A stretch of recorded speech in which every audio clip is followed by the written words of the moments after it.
다음은 일본에서 세금을 공제받을 수 있는 방법에 대해서 알아보겠습니다. 여러분들이 일본에서 일을 하시게 되면서 가장 머리를 감싸는 부분 중에 하나가 아마도 이 세금에 관한 문제라고 생각하는데요. 외국인이라도 일본에서 일을 하고 또 일정액 이상의 수입이 있으면 소득세와 주민세를 내게 됩니다. 여기서 주민세란 여러분이 일본의 주민으로 등록하신 지역의 도로 정비나 재해 대책 등 주민의 편의 생활을 위해 사용되는 세금을 말합니다. 주민세의 구체적인 금액은 지자체마다 다르지만 소득의 약 10% 정도가 주민세로 부과됩니다. 이러한 세금은 직장인으로서 부담이 되는 것도 사실인데요. 이 파트에서는 세금을 조금이나마 공제받을 수 있는 제도 두 가지에 대해서 알아보겠습니다. 먼저 첫 번째로는 후르사토 납세에 대해서 알아볼 거고요. 두 번째로는 간단하게나마 부양가족 제도에 대해서 알아보겠습니다. 그럼 먼저 후르사토 납세에 대해서 한번 알아볼까요? 후르사토 납세란 지방자치단체의 기부금 제도로서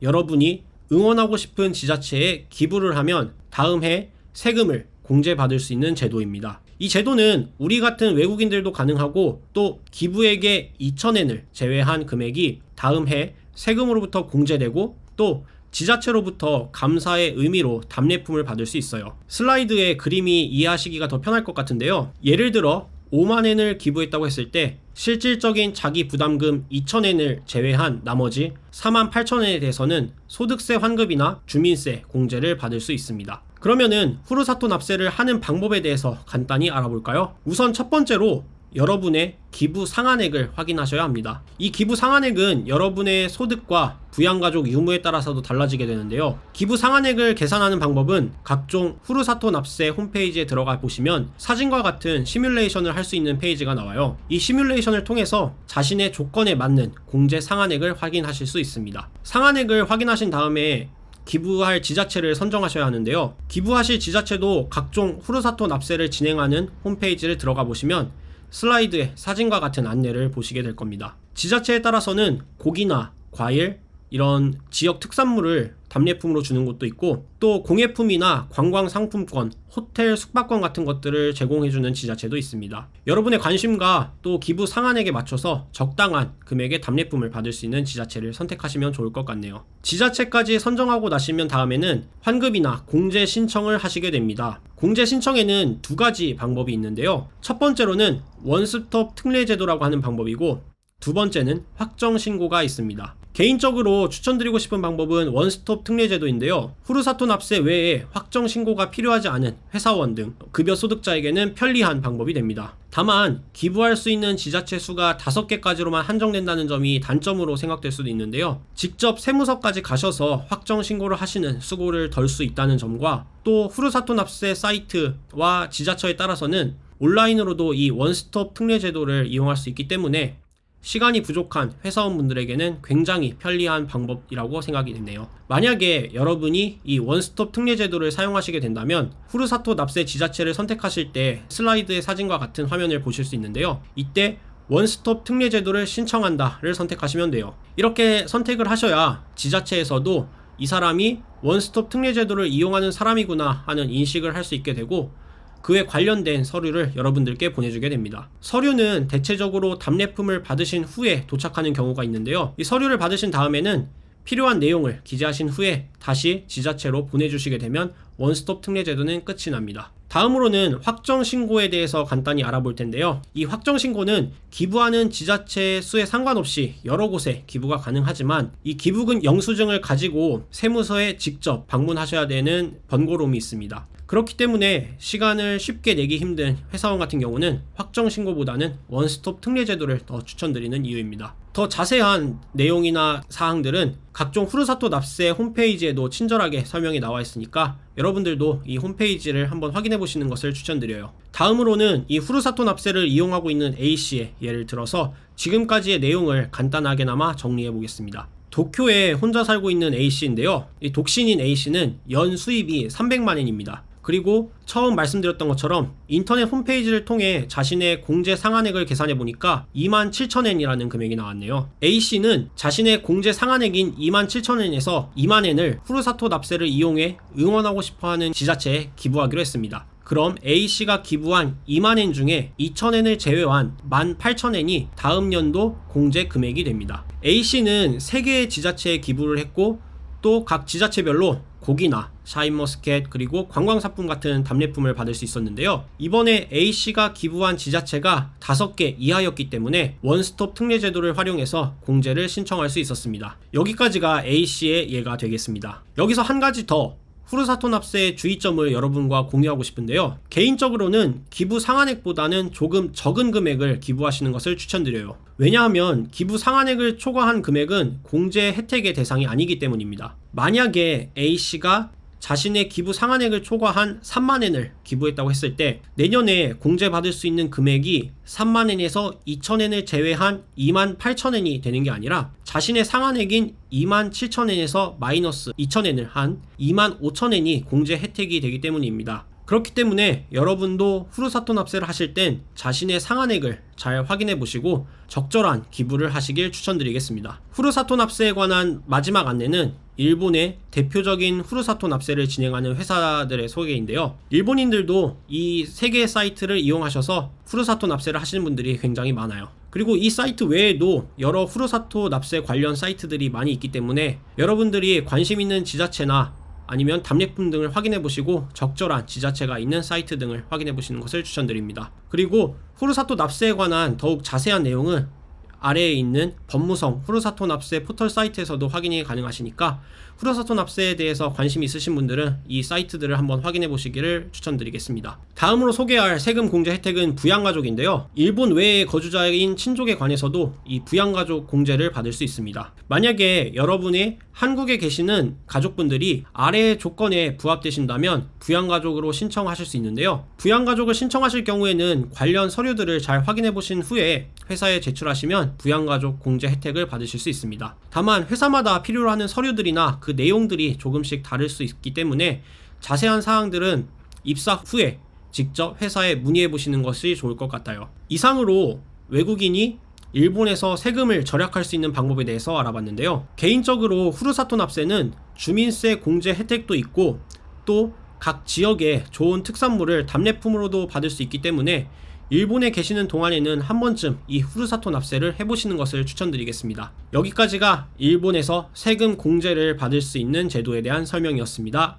쿠션 코토바에 대해서 이야기하겠습니다. 여러분, 쿠션 코토바라는 말 들어보셨나요? 개인적으로는 여러분이 일본에서 일을 하시거나 생활하시다 보면 종종 듣게 되는 말 중에 하나라고 생각하는데요. 충격을 방지해주는 쿠션이라는 단어에서 유추할 수 있듯이 일본에서는 상대방의 무언가 의뢰하거나 거절하거나 의견을 말할 때 그 상황을 조금 부드럽게 만들기 위해 쿠션 코토바라는 말을 사용합니다. 일본에서는 직설적으로 표현하기보다는 이런 쿠션 코토바를 넣어서 표현을 조금 완화시킨 뒤에 말을 하는 경우가 많이 있는데요. 이런 쿠션 코토바 없이 직설적으로 말했을 경우에는 상대방에 대한 배려가 부족하다고 느끼시는 분들도 있다고 합니다. 그리고 이런 쿠션 코토바를 내가 사용하게 된다면 듣는 사람은 이 사람이 앞으로 부탁이나 거절이나 이런 말을 할 것 같다는 마음의 준비를 할 수 있는 것도 장점 중에 하나인데요. 저도 일본에서 생활하면서 업무 중에 특히 회사 사람들에게 업무를 요청하거나 아니면 고객들에게 부탁할 일이 있을 경우에는 이런 쿠션 코토바를 종종 사용하기도 합니다. 그럼 대표적으로 어떤 쿠션 코토바가 있는지 한번 같이 확인해 볼까요? 쿠션 코토바는 상황에 따라서 나눠볼 수 있겠는데요. 주로 부탁할 때, 거절할 때, 무언가를 물어볼 때, 그리고 반대 의견을 말할 때 이런 상황에 따라서 사용할 수 있는 쿠션 코토바가 많이 달라지게 됩니다. 그럼 예를 들어서 한번 설명해 볼까요? 우선 부탁할 때를 예시로 한번 알아보겠습니다. 일본어로 오소레 이리마스가 쇼쇼 오마치 이타다케마스까? 죄송합니다만 조금 기다려 주시겠습니까? 한국어로 직역해서 생각해 보자면 이게 너무 정중한 표현인데요. 이 죄송합니다, 오소레 이리마스에 쿠션 코토바가 숨어 있습니다. 직설적으로 말하지도 않고 오소레 이리마스라는 이 죄송합니다만 이라는 표현을 먼저 말함으로써 상대방의 기분을 구기지도 않고 양해를 구하는 표현이죠. 다음으로는 이 거절할 경우에 쿠션 코토바를 사용하실 수 있는데요. 예를 들어 모시와케 고자이마센가 혼지츠와欠席 사세테 이타다키마스. 죄송합니다만 오늘은 결석하겠습니다 처럼 앞에 모시와케 고자이마센을 넣으면 정말 가고 싶지만 뜻하지 않은 일 때문에 가지 못할 것 같다는 뉘앙스로 들리게 됩니다. 이런 미묘한 뉘앙스의 차이가 쿠션 코토바의 묘미라고도 할 수 있을 것 같네요. 이렇게 쿠션 코토바를 사용하면 표현이 좀 더 완화되고 일본인과의 회화가 좀 더 자연스럽게 진행되는 이점이 있다고 생각합니다. 하지만 쿠션 코토바를 남용하시는 거에는 주의를 기울이셔야 하는데요. 한 문장에 너무 많은 쿠션 코토바가 들어있을 경우에는 이 사람이 도대체 무슨 말을 하고 싶어 하는 건지 사람들이 이해하기 힘든 경우가 종종 있기도 하고, 또 너무 매뉴얼 같은 사람이거나 말에 감정이 실려있지 않다는 오해를 받으실 수도 있습니다. 그럼에도 불구하고 쿠션 코토바를 사용해 보시는 것을 추천하는 이유는 크게 두 가지가 있는데요. 첫 번째로 이 쿠션 코토바도 일본의 비즈니스 문화 중에 하나이기 때문에 일본 내에서도 사회 초년생들이 알아두었으면 좋겠다 라는 말을 하시는 분들이 종종 계십니다. 또 쿠션 코토바를 알아두면 여러분들이 일본에서 업무나 생활에 있어서 조금 더 원활하게 일본인과 커뮤니케이션 할 수 있고 일본인들을 이해하는 데 도움이 되지 않을까 생각합니다. 두 번째 이유는 우리 같은 외국인들이 이 쿠션 코토바를 사용할 경우에 일본 문화나 언어에 대해 잘 이해하고 있다는 인상을 심어줄 수 있기 때문입니다. 개인적으로 일본 사람들은 섬세한 부분들이 많이 있어서 이렇게 자신들의 언어나 문화에 관심을 갖고 이해하려는 노력을 하는 사람들에게 흥미를 많이 갖는다고 생각하는데요. 쿠션 코토바를 사용하면서 보다 더 고객들에게 신뢰를 얻기도 하고, 또 그런 신뢰가 비즈니스 찬스를 만들어가는 부분도 있지 않을까라는 생각을 해봅니다. 쿠션 코토바는 한국에서 자주 사용하지 않는 표현이기 때문에 처음에는 좀 당황하시거나 또는 뭔가 부끄러워서 말하기 어려운 경우도 조금 있을 거라고 생각하는데요. 너무 부끄러워하시지 마시고 재미있는 일본의 비즈니스 문화 또는 언어 문화라는 관점에서 이런 쿠션 코토바를 한두 번쯤은 사용해 보시는 것도 일본 생활에 큰 재미가 되지 않을까 생각해 봅니다. 다음으로는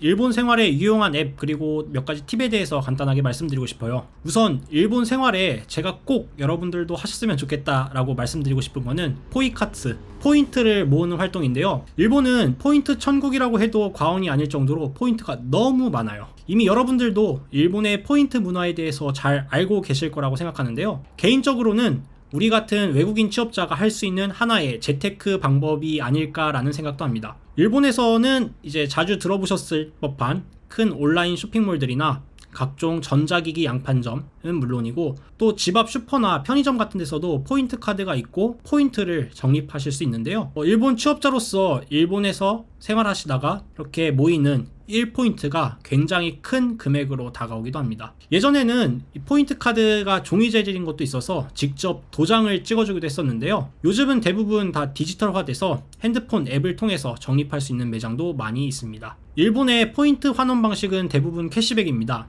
회사마다 다르지만 통상 100엔이나 200엔당 1포인트 정도를 부여받을 수 있어요. 동네 슈퍼 같은 경우는 특정 요일에 포인트 2배를 주는 행사를 하기도 하니까 그 시기에 식재료 등을 사러 가시는 분들도 주변에 많이 계십니다. 몇몇 가맹점들은 이제 서로의 가맹점에서 사용할 수 있거나 아니면 온라인 쇼핑몰 등에서 사용할 수 있고, 요즘에는 포인트를 활용한 주식 투자도 할 수 있는 부분들도 있으니 여러분들이 일본 생활하시면서 포인트를 소홀히 하시지 않고 꾸준히 모아가는 것도 일본 생활의 팁 중에 하나가 되지 않을까 생각해 봅니다. 그럼 간단하게나마 일본에서 적립하기 쉬운 포인트들이 어떤 것들이 있는지 한번 알아볼까요? 일본에서 생활하시면서 여러분 눈에 확 띄는 포인트들은 이 4종류가 있다고 생각하는데요. 우선 라쿠텐 포인트, 그리고 D포인트, 폰타 포인트, T포인트, 이렇게 4가지로 정리할 수 있겠습니다. 대부분 포인트들은 100에서 200엔에 1포인트씩 적립을 받으실 수 있고요. 대부분 통신회사들과 강력하게 묶여 있으니까 여러분이 일본에 오셔서 만드시는 통신회사에 맞춰서 포인트 적립하시는 회사들을 찾으시는 것도 나쁘지 않을 것 같아요. 포인트에 따라서 현금처럼 사용할 수 있는 온라인 쇼핑몰들도 한정적이기 때문에 온라인 쇼핑을 자주 하시는 분들은 사용하시는 온라인 쇼핑몰에 맞춰서 적립할 포인트를 정하시는 것도 나쁘지 않다고 생각합니다. 다음으로는 일본 생활에 유용한 앱에 대한 설명인데요. 가장 먼저 제가 소개해드리고 싶은 앱은 각종 전자결제에 관련된 앱입니다. 최근에 일본 내에서도 캐시리스라는 붐이 불기 시작했는데요. 그 중에서도 이런 페이류들의 앱이 많이 선전하고 있는 추세입니다. 특히 한 번쯤은 다 들어보셨을 수 있을 거라 생각하는데 페이페이 혹은 라인페이 또는 라쿠텐페이 같은 이름이 있는데요. 이런 페이류들의 앱들은 QR코드 결제 시스템으로서 각종 은행이나 신용카드 또는 통신회사들과 연계되어 있어서 일정 금액을 미리 충전하시고 이제 결제 시에 QR코드를 제시함으로써 결제하는 간편 결제 시스템입니다. 아직까지도 일본에는 이제 현금을 선호하는 생각들이 많이 있긴 하지만 요즘은 이런 페이류를 통해서 간편하게 결제할 수 있고 결제액의 일부가 캐시백 되거나 또는 쿠폰 등 발급을 통해서 여러가지 이벤트도 많이 있기 때문에 일본에 오신 다음에 한 번쯤은 이제 사용해 보시는 것도 추천드립니다. 또 이런 페이류 앱이 뭐 지갑을 가지고 다니지 않아도 된다라는 장점도 있겠지만 또 다른 장점으로는 내가 사용한 내역, 잔고 등을 이제 핸드폰을 통해서 빠르게 파악할 수 있는 기능이 있기 때문에 또 과소비를 막아줄 수 있는 기능이 있을 수 있겠고요. 또 직접적으로 현금을 주고받기보다는 앱에 따라서 간편하게 친구에게 송금할 수 있는 기능들이 있기 때문에 일본 내에서도 이제 젊은 분들이 많이 사용하고 있는 편입니다. 다음으로는 일본 생활에서 유용한 앱에 대한 소개인데요. 제가 주로 사용하는 앱 위주로 추천드리고 싶습니다. 우선 지도에 관련해서는 구글 지도를 강력하게 추천드립니다. 개인적으로 구글 지도가 가장 정확한 위치 서비스를 제공하고 있다고 생각하고 있고요. 또 길을 잃었을 때 경로도 잘 알려주기 때문에 처음 가는 곳이나 아니면은 길을 헤매고 있을 때는 무조건 저는 구글 지도를 켜서 제 위치와 경로를 확인합니다. 다음으로 이제 여러분들이 출퇴근하시거나 일본에서 생활하실 때 지하철을 많이 타시게 될 텐데요. 지하철 환승에 관련돼서는 노리카의 안내 또는 야후 환승 안내 앱을 추천드리겠습니다. 개인적으로는 노리카의 안내를 조금 더 추천드리고 싶은데요. 되게 직관적인 환승 안내 앱이기도 하고 핸드폰 설정에 따라서는 한국어로도 안내를 해주는 앱이기도 해요. 또 이제 내가 가고 싶은 곳까지의 최단 거리도 확인할 수 있고 필요한 시간대에 맞춰서 첫 차나 막차에 맞춰서 전철이나 버스 시간 등도 확인하실 수 있어요. 그리고 여러분들이 이제 출퇴근하시면서 정기권 등을 구입하시는 분들도 계실 텐데요. 그 정기권의 가격 같은 경우도 이 앱을 통해서 확인할 수 있는 게 큰 장점 중에 하나라고 생각합니다. 다음으로 이것도 제가 많이 애용해서 추천해드리고 싶은 앱 중에 하나인데요. 도코모 바이크 쉐어라고 하는 렌탈 바이크 관련 앱입니다. 저는 지하철을 이용하기 애매한 짧은 거리들을 이동할 때 이 앱을 주로 활용하고 있는데요. 내 주변에 있는 전용 자전거 대여소에서 자전거를 빌려서 타고 도심 각지에 있는 전용 대여소로 반납을 하면 되는 시스템입니다. 가격도 30분에 165엔 정도로 저렴한 편이니 여러분도 일본에서 생활하시면서 전철을 타기 애매한 거리나 장소들 이동하실 때 건강을 생각하시면서 이 렌탈 자전거를 이용해 보시는 건 어떨까요? 앱들에 대한 설명을 할 때 이 앱들이 정말 빠져서는 안 될 것 같은데요. 일본 내 맛집을 찾거나 음식점을 예약할 때 정말 중요한 앱입니다. 슬라이드에도 기재했는데 대표적인 앱은 타베로그, 호토페이퍼, 구루나비 이렇게 3개가 있습니다. 이 앱들을 활용하시면 음식점 예약은 물론 맛집 랭킹들도 보실 수 있고 또 음식점 정보나 영업시간 등도 확인하실 수 있으십니다. 리뷰 등을 통해서 이용자 간의 정보 공유도 가능하고요. 대체적으로 일본 분들은 타베로그의 별점이 3점 이상이면 무난하게 맛있는 음식점이다 라는 생각을 가지고 계시는 분들이 많이 있는 것 같습니다. 여러분이 일본에서 생활하시다 보면 이제 일본 친구들이나 또는 직장 동료들과 함께 식당을 가셔야 될 경우도 종종 있으실 텐데요. 이제 그럴 때는 이 앱을 활용해 보면서 스마트하게 예약을 해보시는 건 어떨까요? 여기까지가 제가 일본에서 생활하면서 필요하다고 느꼈던 팁과 앱들에 대한 소개였습니다. 여러분들도 일본에서 생활하시면서 나만의 유용한 앱이나 팁을 발견하시고 그런 내용들을 다른 분들과 함께 공유할 수 있는 시간이 있었으면 좋겠네요. 지금까지 일본 현지 기업 취업 예정자분들을 대상으로 각종 일본 생활에 필요한 이야기를 나눠봤는데요. 일본은 한국과 지리적이나 문화적으로 비슷하면서도 다른 것들이 많이 있구나 라고 생각해 보실 수 있는 계기가 되었으면 좋겠습니다. 지금까지 한국에서 생활하셨던 것들과는 다르게 다른 나라에서 외국인으로서 살아가시게 되는데요. 내가 지금까지 당연하다고 생각했던 것들이 그렇지 않은 경험을 많이 하시게 되는 시간이 되지 않을까 생각해 봅니다. 많은 어려움이 있을 수도 있고 외로움의 시간이 있을 수도 있겠는데요. 그런 시간들을 현명하게 극복하시고 일본에서 여러분이 생각하시고 이루고 싶으셨던 모든 것들을 이룰 수 있기를 기원하겠습니다.